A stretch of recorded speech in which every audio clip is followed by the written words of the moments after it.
आज हमारे बीच में जानवी आहूजा और मोहम्मद सारिक है वो आए हुए हैं। दोनों आरजेएस में अच्छी रैंक से सेलेक्ट हुए। जानवी आहूजा 104th रैंक से सेलेक्ट हुई है और मोहम्मद सारिक जो है कौन सी रैंक से हुए? 149th रैंक से वो सेलेक्ट हुए। बहुत बहुत बधाई दोनों को, अच्छी रैंक से है वो सेलेक्ट होने के लिए, न्यायिक अधिकारी बनने के लिए। जानवी आहूजा पिछले 2 सालों से अपने फाउंडेशन बैच और क्लास की रेगुलर है वो स्टूडेंट्स है। सितंबर 2022 में वो बैच ज्वाइन किया था जानवी ने, और उसके बाद कंटिन्यू जो है वो यहीं जयपुर में रहकर ऑफलाइन क्लासरूम की वो स्टूडेंट के रूप में तैयारी की और अल्टीमेटली ये गोल अचीव किया। जानवी के बारे में कुछ शॉर्ट में बताना चाहूँगा मैं। LLB 2022 में की है, 5 year law complete Modi university Lakshmangarh Sikar से, और LLM भी कंप्लीट कर लिया कॉन्स्टिट्यूशन लॉ में।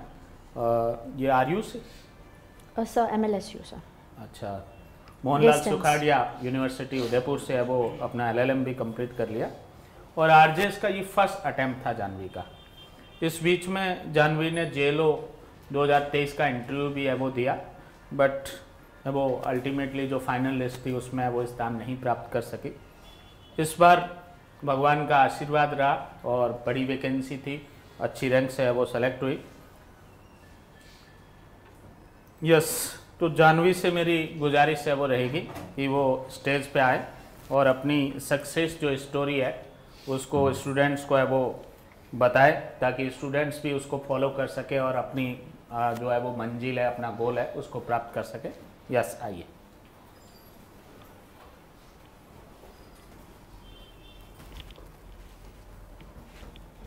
Thank you so much sir. आपको आरजेएस पढ़ने के लिए बहुत बहुत बधाई और शुभकामनाएं। बिना कोई समय लिए मैं डायरेक्ट जो है वो मेरी गुजारिश रहेगी जानवी से कि वो अपनी इस सफलता की यात्रा के बारे में स्टूडेंट्स को है वो बताए। Yes Janvi. Thank you so much sir for this warm welcome. और मैंने जब लॉ स्टार्ट किया था उससे पहले से ही मेरा इस चीज़ के प्रति कंप्लीट डेडिकेशन था कि मुझे जज ही बनना है। तो मेरी जो इस चीज़ को कंप्लीट करने की कोशिश थी वो 7 इयर्स से ज़्यादा हो गई। और during 5 year of my BA LLB from Modi university Lakshmangarh मैंने सही मेहनत करी अपनी पढ़ाई के प्रति। लॉ अच्छे से उस पर कमांड किया, कॉन्सेप्चुअल क्लैरिटी को ज़्यादा फोकस में ध्यान रखते हुए किया। उसके बाद जब मेरा लॉ कंप्लीट हुआ वो भी अच्छे परसेंटेज से, और फिर मैंने KDLC ज्वाइन कर लिया था फ्रॉम सितंबर 2022। उसके बाद से कम्प्लीटली और एक्सक्लूसिवली KDLC पे ही मैंने कोचिंग ली है KD सर के गाइडेंस के अंदर। तो thank you so much sir for your immense support and guidance जो कि थ्रू आउट रहा, चाहे वो प्री के लिए हो, मीन्स की टेस्ट सीरीज़ के लिए हो, या फिर इंटरव्यू गाइडेंस के लिए हो। जब हम लोग प्रिपरेशन कर रहे थे तब ग्रामर में सहदेव चौधरी सर के नोट्स और जो क्लासेस थे वो बहुत हेल्पफुल रहे। और इंग्लिश हमने सुनील सर से पढ़ी है, सुनील रुलानिया सर, और JLO के दौरान अरविंद सर से भी पढ़ी है, तो वो काफ़ी हेल्पफुल रहे।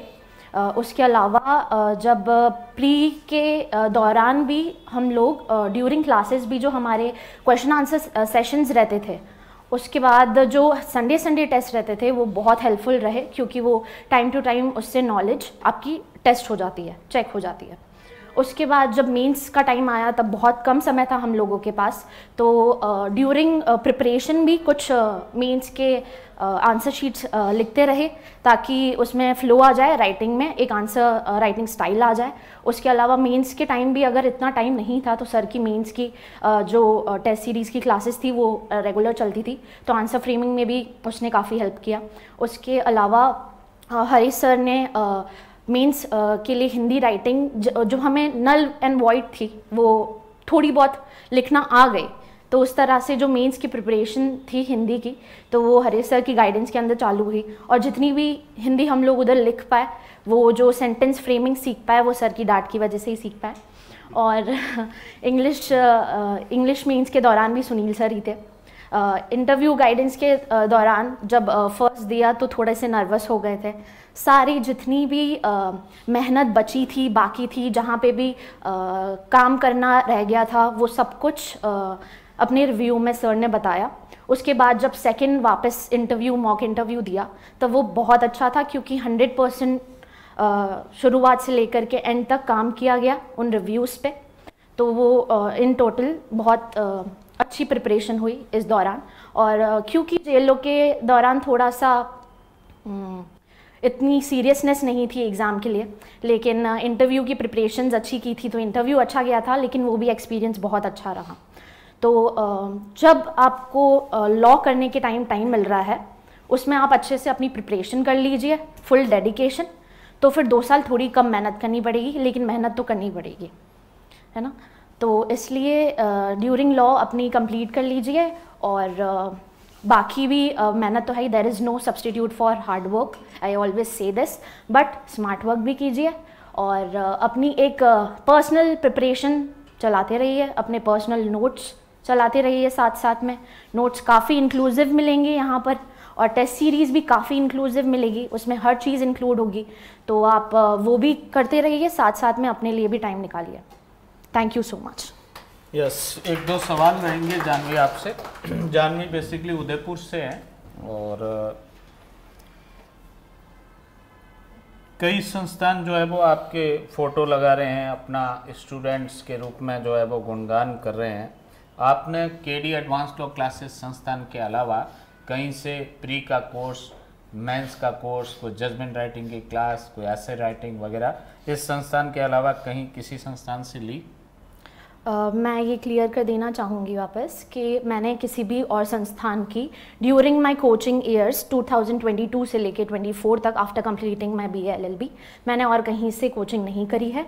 एक्सक्लूसिवली केडी सर से ही की है। 1 साल हमारी पूरी कोचिंग चली, उसके बाद हमारे एग्ज़ाम्स चालू हो गए थे। ओके। और ये जो नए अभ्यर्थी है जो आगामी एपीओ के लिए, आरजेएस के लिए तैयारी कर रहे हैं, इनको तैयारी के बारे में आप क्या मैसेज देना चाहेंगे? सर मैं यही कहना चाहूँगी कि आप अपनी तैयारी करिए, कंसिस्टेंसी रखिए और डेडिकेशन रखिए। ज़रूरी नहीं है कि आपको बिल्कुल एक शेल में बन जाना है, क्योंकि फ्रेंड्स होना भी बहुत इम्पॉर्टेंट है। वो सपोर्ट सिस्टम काफ़ी बन जाते हैं, जैसे मेरे भी यहाँ पे रहे हैं अनीता, सलमान, विपिन, और इन लोगों का भी बहुत रोल है मुझे इनकरेज करने में। तो आप रखिए फ्रेंड्स, घूमिए भी, लेकिन अपने लिए पूरा टाइम निकालिए, आप अपनी प्रिपरेशन करिए। अच्छा, ये जो जिस स्टूडेंट का किसी भी संस्थान से कोई लेना देना नहीं है, उसका नाम रिजल्ट में दे देना, उसका फ़ोटो स्टूडेंट से संपर्क किए बिना कहीं से लेके छाप देना, ये इस तरीके के भ्रामक विज्ञापन जो है वो दिए जा रहे हैं नए बच्चों को जो है वो भ्रमित करने के लिए, इसके बारे में आपको क्या कहना है? ये सही प्रैक्टिस है या अनफेयर प्रैक्टिस है ये? सर ये बिल्कुल अनफेयर प्रैक्टिस है, क्योंकि बच्चा एक अंदर से एक कॉन्शाइंस होती है जो बताती है आपको कि क्या सही है क्या गलत है। ये ड्यूरिंग आपके प्रिपरेशन ईयर्स भी आपको पता लग जाएगी।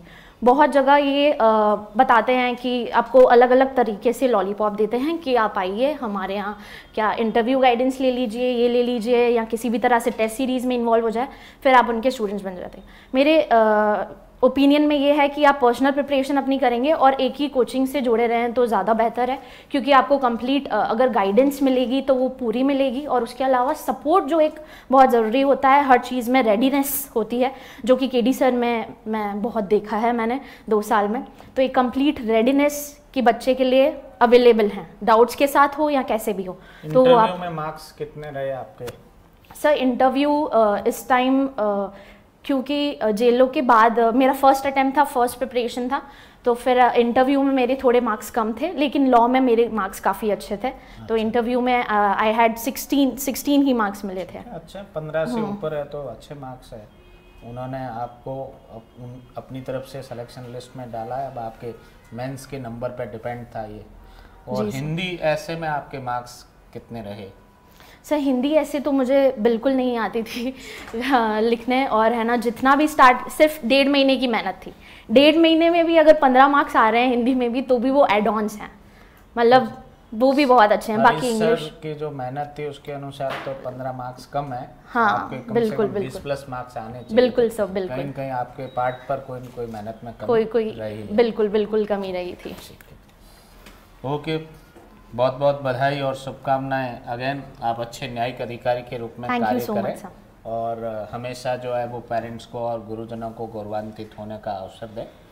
Thank you very much. Thank you sir, thank you.